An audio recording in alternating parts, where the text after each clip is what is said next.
After our last race action. Steve English alongside me, Toprak still the favourite, but the Ducatis have shown almost no resistance over the last two rounds, and they must at least keep the championship leader honest this weekend. And keeping him honest is going to be very difficult. Toprak 7/10 of a second advantage over a single lap in the Superpole session.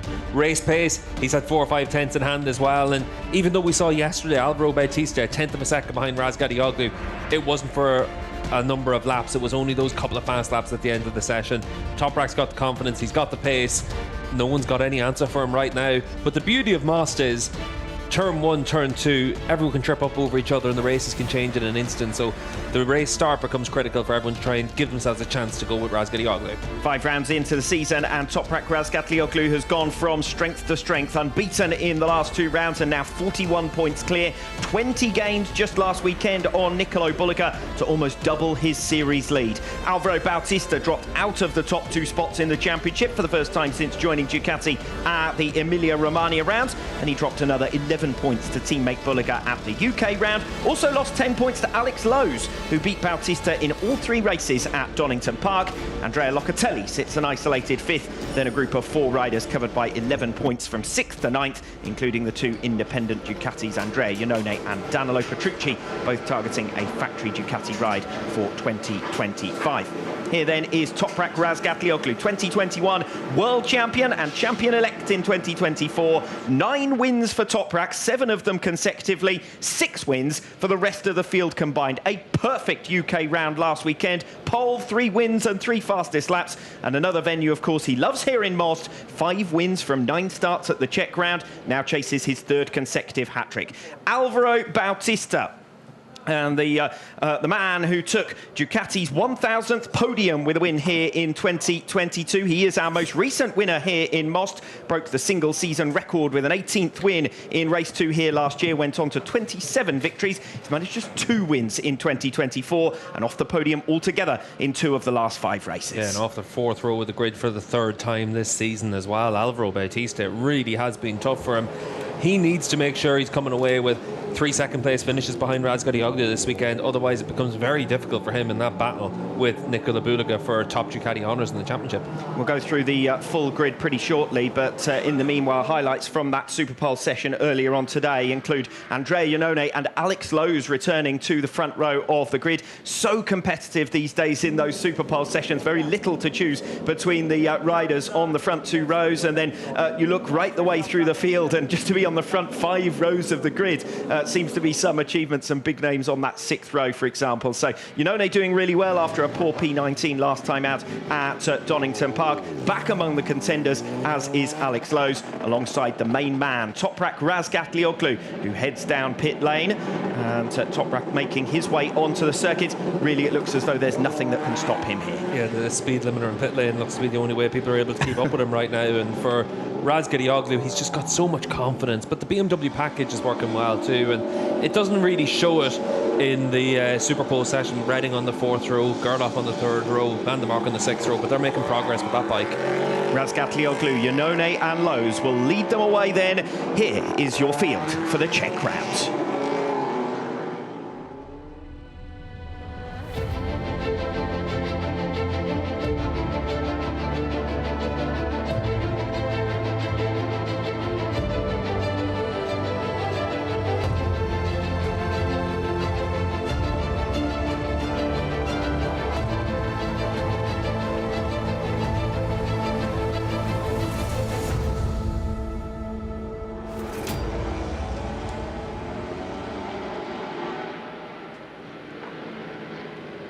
Toprak Razgatlioglu continues to prove he's in a league of his own, as for a 2nd consecutive round he topped Superpole by over half a second, becoming the first BMW rider ever to reach 4 poles, and he's done it in just 6 rounds. Alongside him, Andrea Iannone makes his first front row start since the Catalonia round in March, a 20th front row start for Alex Lowes and his first since the season opener. Nicolo Bullica misses out on the front row for the first time in his rookie World SBK campaign, but only by a 1/10 of a second. But the biggest biggest story, Alvaro Bautista, despite all of his free practice pace, qualifies just P7 and then gets a 3 pace penalty that leaves him in P10. Yet another weekend he looks set to spend recovering through the field. Yeah, and it is just damage limitation for him at the moment, and so difficult to see where he's able to really find the answers to go with Razgatlioglu. Toprak's got the speed advantage, and if you think back to last year here in Most with the Yamaha, he was able to take that fight to Alvaro Bautista. He doesn't have the top speed issues that affected him last year.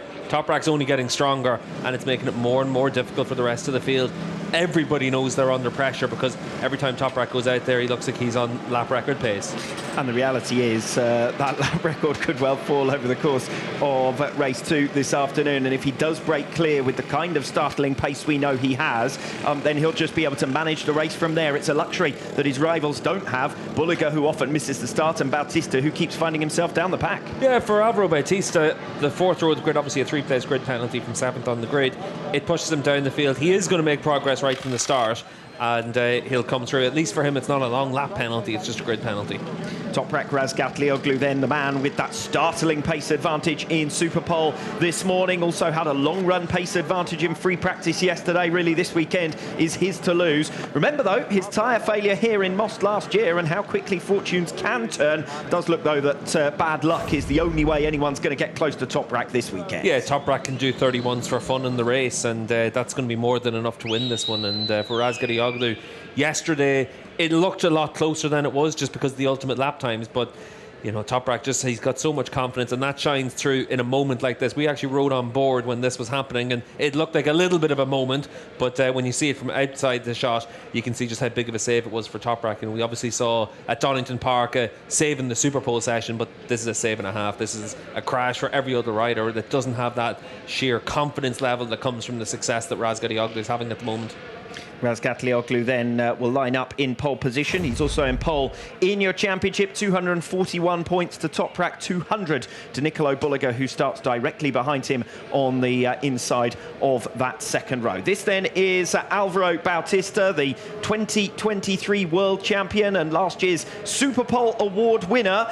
Remember those flying laps last year, the bedrock of his success, and you have to say his relative struggles this season prove just how far back he has fallen into the clutches of the pack. Still yet to qualify on the front row of a grid in 2024. He was only P7 earlier on today. Andrea Iannone instead, the top Ducati. He goes from P2, recorded 4 top 5 finishes in the opening 2 rounds. He's added just 2 since then and scored only 5 points at the UK round last weekend. That though was from P19 on the grid, lining up P2 this afternoon. The target will probably be to add to his podiums from Phillip Island in February, also Barcelona in March.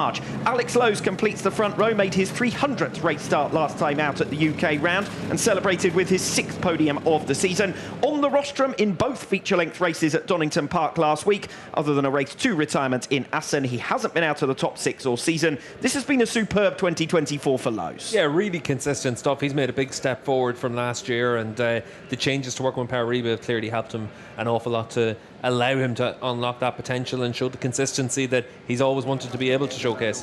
Toprak Razgatlioglu with his latest pole position, and not only is he looking for the 5th hat-trick of his career after 2 hat-tricks back-to-back in Misano and Donington Park, he's also done them from pole. Grand Slam last time out at Donington of pole wins and fastest laps. So really there is nothing you can take away from Toprak these days. Well, he was disappointed he didn't get into the 29s in the Superpole session. He was disappointed he didn't top free practice 3 in Donington. So, you know, it's tiny little goals that he's missing out on right now, but the overall picture is just how strong of a job he's doing. Alvaro Bautista awarded a 3-place penalty for obstructing Danilo Petrucci earlier on, leaving him in 10th position.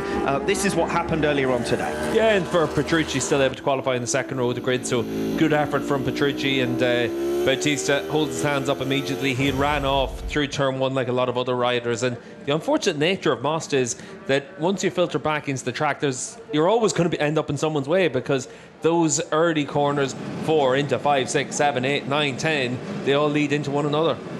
Nicolo Bullica here lining up from P4. 9 podium finishes to his name, 8 of them second places, and that win in the opening race of 2024. The other P4, his worst grid position yet in World SBK, and while of course he's still in the mix with the leaders, he's got to avoid one of his customary poor starts or he will drop away from the front here. Yeah, off the front row for the first time this year, and the likes of everyone else in the second and third row are going to feel that that's an opportunity to really duff him up into turn 1. Remy Gardner reached 50 Superbike starts at Donington Park last time out, but that was just about his only milestone from the UK round. Only one top 10 finish and a place drop to 8th in the championship. 35 points from his best round yet at Assen. Only 29 from 2 rounds since then for Remy Gardner. Gdzie domów mój,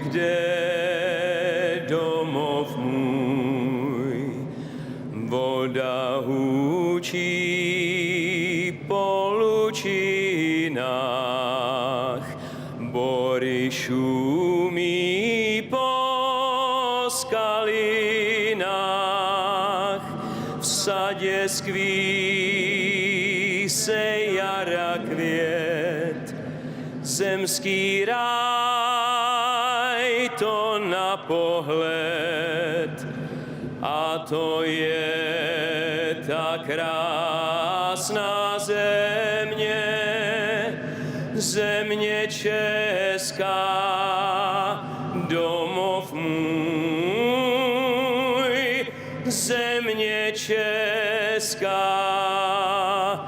domov můj.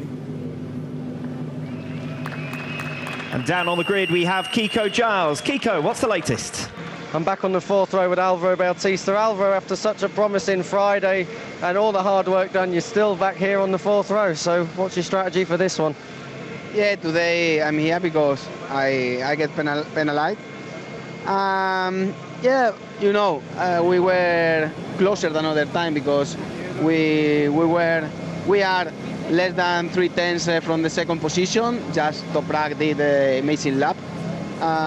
But we are not so far like in other practice, no? So yeah, let's see if I can make good start, because you know the first few corners are very tricky and here in the back is always difficult, no? So just try to keep the feeling I had during all the weekend and try to enjoy the race. Have a good race. Thank you. Fair comment there from Alvaro Bautista. So close is the pack. Aside from the leader, Toprak Razgatlioglu, 0.3 of a second is the difference between 2nd and 7th. Yeah, and it's one of those situations where there's a lot of riders that if they could find that quarter of a second, they'd jump multiple rows of the grid. It's just really close in World SBK behind Razgatlioglu right now. Danilo Petrucci here completes the 2nd row of the grid from P6, a 4-time podium finisher in World SBK. 2 of those were here in Most last July, a second and a third, or third and a second, 38 points, and his best results in World SBK. He's only had 1 podium in 24 races since. That was race 2 of the Australian round in February, but this is a great venue for him to kickstart his season after what's been 2 solid scoring weekends on his return from injury. This is Garrett Gerloff up to P7, suffered his worst round of 2023 here in Moss. By contrast to Petrucci, scored only a single point. But Gerloff P8 in Superpole this morning, his best since a shock pole at Manicourt last year, with only 3 top 10 finishes in 2024 so far, all dating back to the first 2 rounds. This is his best chance to make an impression. P8 Andrea Locatelli, who passed 1,000 career points with his 7th place in race 2 of the UK round. 12 consecutive scoring finishes now to his name. Top Yamaha sits 5th in the championship, but only 2 podiums dating back to Phillip Island. Has been a podium finisher in Most, but not since the inaugural race here in 2021. Michael Ruben Rinaldi is next in line, completing that 3rd row. Posted his 2 best results of the season so far. His only top 10 finishes with Moto Corsa back at the Australian round in February. Since then, he's scored just 11 points from 4 rounds. Real fall from grace for Rinaldi after finishing world number 5 with 9 podiums last year. Yeah, qualified on the 3rd row of the grid at Assen as well, and it's just been really tough for Rinaldi switching to the independent bike, and I think that's where you really see the resource advantage that you get on a factory bike, because Rinaldi's performances this year in such stark contrast to anything we'd seen before. Nice to see Carol Abraham here on the grid as well. Alvaro Bautista lining up in P10 then. Has gained an average of 3 positions per race this season so far. He's going to be climbing through the field again here. Currently sits third in the championship standings and 14 points back from his teammate Nicolo Bulliger, who starts 2 rows ahead of him. Scott Redding here, P11. The best of Redding's results last season were 4th place finishes at the UK and Czech rounds. His return to Donington Park last weekend saw him straight back on form with 2 4th places. He qualified 3rd at his home round though, only 11th on the grid here. That makes this a tougher task. Should have been 3 top 4s as well if it wasn't for a technical issue in race 1. Really strong at Donington. If Scott's able to come away with top 6s in the races here, I think that's a really good back-to-back round, but we'll see how the race fares out for him. P12 for Sam Lowes, his worst Superpole of the season so far. No doubting his potential, but he's scored only 5 points from the last 2 rounds combined, and after what was a promising start to the campaign, he really needs points on the board. The Autodrom Most, of course, a new venue for him. Hasn't looked as comfortable on the bike the last couple of rounds as he did in the first few rounds. Obviously changing track conditions as you get to the hotter rounds of the European summer, but we'll see what Lowes can do from the 4th row of the grid. It's about scoring points for him. It's been tough for the independent Ducati riders this year. You look at Iannone's up and down performances. Rinaldi's had a tough time. Petrucci's had some good weekends and some bad weekends. It is difficult out there on the independent Ducati, even though it's the bike everyone would want to be on. 5th row of the grid for Iker Lecuona, Xavi Vierge and Jonathan Ray. Lecuona top Honda throughout the last 2 rounds since his return. That meant 3 top 10 finishes in Misano, but only 5 points from Donington Park, and that's probably where he and Vierge find themselves again this weekend, on the fringes of the points. Lecuona makes his 75th Superbike start here. Yeah, best qualifying of the season for him, and first time we've had the 2 Hondas up there on the 5th row of the grid, so good effort from them to find something this weekend. It's been tricky for them with that SC1 tyre. Top Honda in the championship is Xavi Vierge, but only 16th and with 1 point from the last 2 rounds. Honda, as you say, really in the doldrums at the moment, and particularly Vierge, who started the season with 6 scoring results in feature-length races at the beginning of the campaign. Yeah, and I think that for Xavi, he's done a good job since he came to World Superbikes to just elevate his reputation as well, closer to Lecuona and ahead of him more often than not as well than I think people expected. Jonathan Ray, the main mover in the championship standings in the last 3 rounds. He's gradually climbed to 11th overall, 5 consecutive scoring finishes. The Czech round was his best weekend of 2023, netting him 50 points. It hasn't been so kind to him thus far. A Superpole crash leaving him down in P15. Yeah, and for Johnny, that crash obviously takes the confidence away. It seemed that this morning the change on that bike using the harder front tyre didn't work out too well for him, and definitely put him on the back foot. That rounds out the front 5 rows of the grid then, and an opportunity to head down to the grid with Kiko Giles. I'm down here with Gim Roda. Gim, front row for your guy, Alex Lowes. Very strong stuff indeed recently. Can he convert the front row? Yeah, he's on the, let's say, going up line or consistency line, let's say. His speed is always has been there, and now he's able to fix, to control it, and then arrive in a good way. Let's see. It's not easy because the performance from everybody is so high, and we need to make big efforts, but okay, we are trying. Tyre choice is crucial. SC1 is confirmed. Do you guys have a definition of whether it's going to be the development or the standard? Honestly, I don't know what they use. 100% I don't know what they use. Okay, well, we know they're black at least. Yeah, Final question, podium potential today for Alex? I don't know, it's many people fighting. For sure we will try, and let's see. Important is to stay on the track, get points, and continue working. All the best, Kim. Thanks. Key for Alex Lowes is going to be to make a fast start from the front row of the grid, keep yourself in front of Nicolo Bulliger for as long as possible, and that gives you every chance of holding on to a podium place over 22 laps here. Yeah, just about the tyres as well. I'd be surprised if you saw Lowes going with the new tyre from Pirelli, just because they've got a lot of experience with that standard tyre. It works well with the Kawasaki, so I'd be surprised if he's out there on the new tyre. We'll see if that plays into his hands as the race goes on.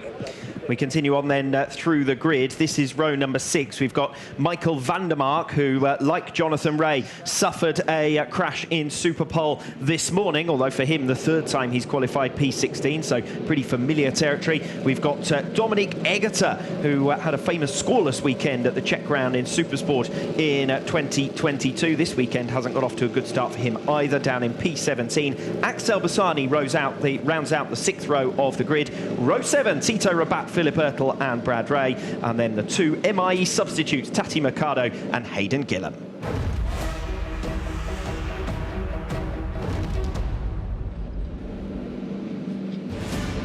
In 2024 so far, Toprak Razgatlioglu has been victorious at 4 different venues with 9 wins in 5 rounds, 7 in succession. And he's the master of most in 9 races here.